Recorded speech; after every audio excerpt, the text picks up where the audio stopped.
Welcome back. This is the 10th video in our Squeeze Setups onboarding series. In our last video, you learned how to read the squeeze board. In this video, for the names that do catch your attention, I'm going to show you how to read the squeeze drawer. The squeeze drawer gives you some very clean and clear information that makes it easy to assess, is this a squeeze you want to trade? Now, the first and primary thing that your eyes should go to inside of the squeeze drawer is this right here. This right here makes it very clear if this is a setup worth your time, attention, and energy. It tells you, do you have all three lining up? And when I say all three, what I'm looking for is A, trend, B, multiple time frames, and C, a positive backtest. If you remember, these are the three filters that we talked about that we care about. We want trend, which is a non-negotiable. We want to see multiple time frames because that tells us the greater likelihood for a bigger move. And finally, we would like to see a positive backtest, which gives us confidence in this particular strategy. So in lift, for example, we can see all three line up. Now we spend a little bit more time diving deeper. Let's choose a ticker where that's not the case. And I'm going to show you a few different examples here before we get into reading the drawer. Let's start with the very obvious one, which is DOC. Notice the negative backtest here. I'm going to click this, and not only do we have a negative backtest, you'll see our trend is also stacked against us. Not only that, if you take a look at our squeeze matrix, we don't really have a squeeze on many time frames, and that's called out here. So across the board, DOC is not a setup that we care to trade. It's thin. It doesn't meet many of our rules. Now you might think, oh, well, that's just ruling it out based on the backtest. No, that's not only it. Let's find a different setup here in which we have a positive backtest, but you'll see that we don't have all of the factors lining up. Here I have XBI, and you'll see that our verdict tells us 2 out of the 3 are lining up because we still don't have trend clarity. Remember, trend clarity is a non-negotiable, and that's why this is not giving you that green check mark. If we did see trend clarity, then we would have a green check mark here, given we do have multiple time frames and a positive backtest. Now, if we keep going across, you'll find more and more of these examples, but I want to now spend some more time showing you how to read the actual drawer.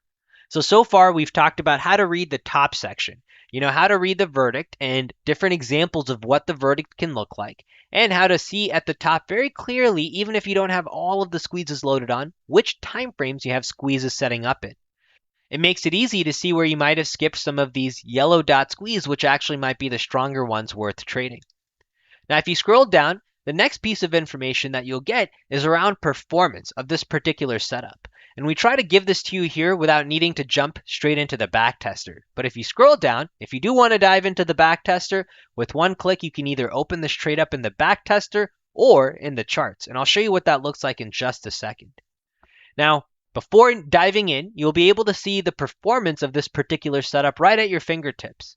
For example, inside of HUT, we know that 19 trades are being factored into this particular backtest with a win rate of 68.4%, a net P&L of positive 40%, and a positive trade expectancy at 2.1% per trade.